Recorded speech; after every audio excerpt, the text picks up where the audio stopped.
সমগ্র বিধাননগরবাসী তথা দুর্গাপুরবাসী মনের মনোকথায় শুভেচ্ছা জানিয়ে করে তুলি।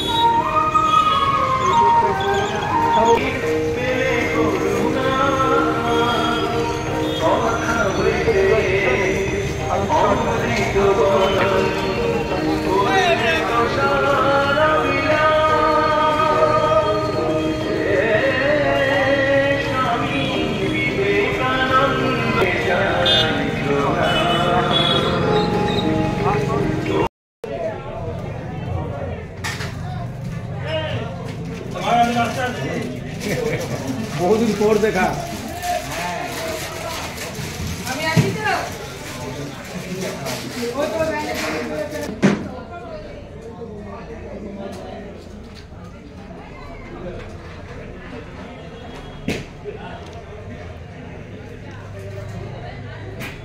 বলছে এখন আর বেরোলে চলবে না,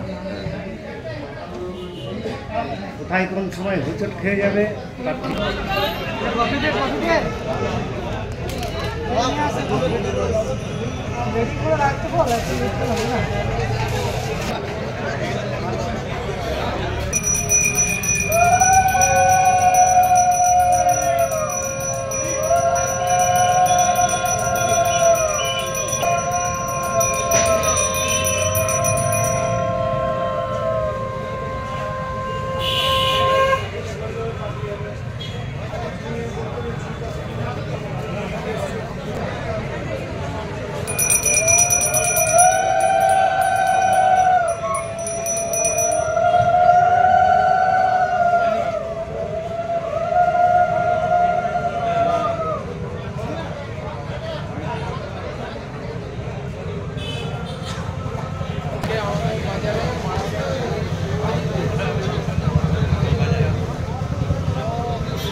সবাই নিজেদের মধ্যে এক এক করে গ্যাপ করে নিন, লাইনটা মেনটেন করুন। আমাদের সামনে একদম ছোট বাচ্চারা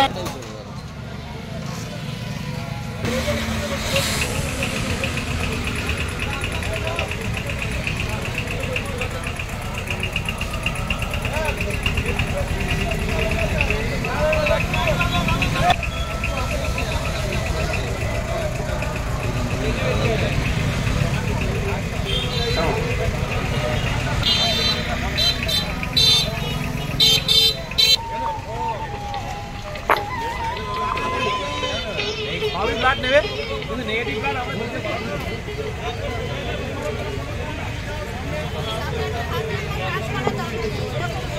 ওরা সামনে চলে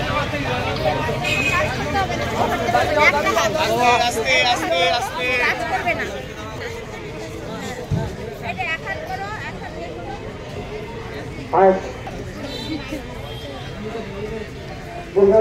উপস্থিত রয়েছে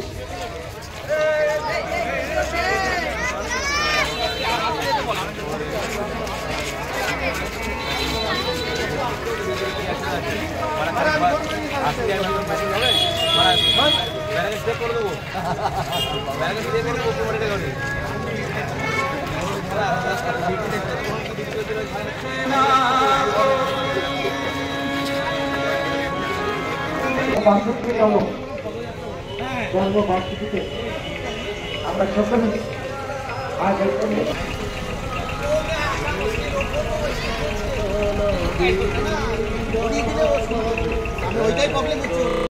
স্বামী বিবেকানন্দের যে জন্মদিবস উপলক্ষে যে আপনারা বিবেক চেতনা উৎসব করছেন, কি কি কর্মসূচি রয়েছে এবং সকাল থেকে কি কি করলেন? দেখুন, গত 5 তারিখে শুরু হয়েছিল বাচ্চা ছেলেদের বসে আঁকো প্রতিযোগিতা। আজকে সেই প্রতিযোগিতায় যারা প্রথম, দ্বিতীয়, তৃতীয় স্থান পেয়েছে তাদের পুরস্কৃত করা হবে। আজকে সকালে প্রভাত ফেরির মাধ্যম দিয়ে আমাদের শুভ সূচনা হয় এবং এরপরে আমাদের ষোড়শোপচারে পূজা পাঠ শুরু হয়েছে। কিছুক্ষণের মধ্যেই আমাদের মহারাজজি আসবেন এবং রক্তদান শিবির চালু হয়ে গেছে।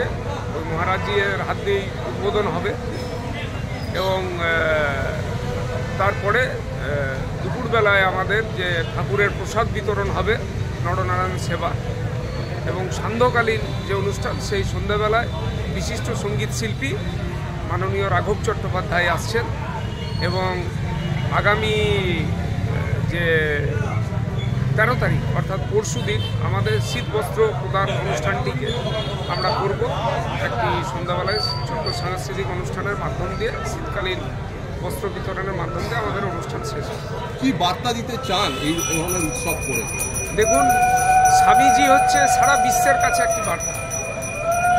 আমাদের নিজেদের কিছু বার্তা দেওয়ার নেই। ওনার যে বাণী, ওনার যে ভাবধারা, সেটা যুব সম্প্রদায়ের মধ্যে, মানুষের মধ্যে যাতে প্রচার হয়, আমরা তার মধ্যে দিয়ে একটা ক্ষুদ্র প্রয়াস করি মাত্র তার জন্মদিবস পালনের মাধ্যম দিয়ে।